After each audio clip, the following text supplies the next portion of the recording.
Chapter 1. Les Shinytop had just destroyed every member of the Snake Charmer clan. He was its only surviving member and hoped to rule it with a new recruitment of dark elves. Les knew what he had to do: go out and persuade rogue elves from other clans to join his clan, with him as ruler. He knew it wouldn't be an easy task. He would first have to find some dark elves who actually trusted him enough to join his cause. It would be easier to find a gnat on a zill, he thought angrily. He breathed in a deep breath, held it in for a long moment, then exhaled. "But first," he said, "I have a hankering for some apricot pudding. I think I'll go find some apricots and make myself a splendid dessert." So Les walked out of the temple that had once been the Snake Charmer clan's hideout and headed into the forest in search of some apricots. It took him a while, maybe 2 hours, to find an apricot tree. He picked the overly ripe fruits and placed them in his metal basket. When he had enough apricots to make a pudding, he turned and headed back towards the temple to prepare his favorite treat.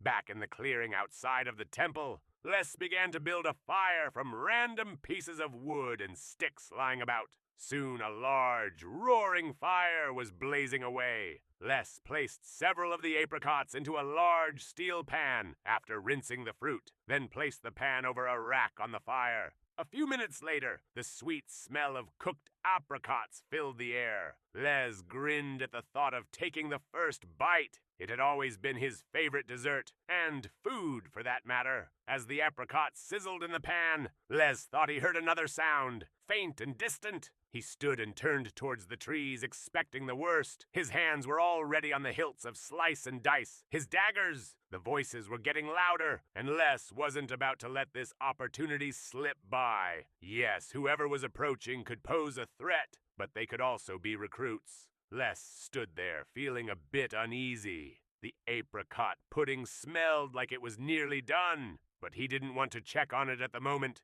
Danger was in the air, so thick that Les would have been able to cut it with his daggers. Then, a moment later, 2 rough-looking elves entered the clearing. One of them had a purple skin tone, and the other was ebony. Les's daggers were in his hands faster than a hummingbird lands on a daisy. The 2 rough-looking elves looked up to see Les standing beside the crackling fire. One of them, the purple-skinned ruffian, backed away quickly, but the other elf reached for his sword and sneered. "Bad timing, boys," said Les, taking a step forward. The purple-skinned elf began retreating into the forest. "Bah!" hissed the other elf angrily. "Coward! I guess this is a one-on-one fight then, Gramps." Les's eyes went wide. "You didn't just call me Gramps," he said evenly, raising Slice. "I did," said the ebony-skinned elf. He raised his sword, then lowered it again and sniffed the air. "Do I smell apricot pudding?" he said, grinning.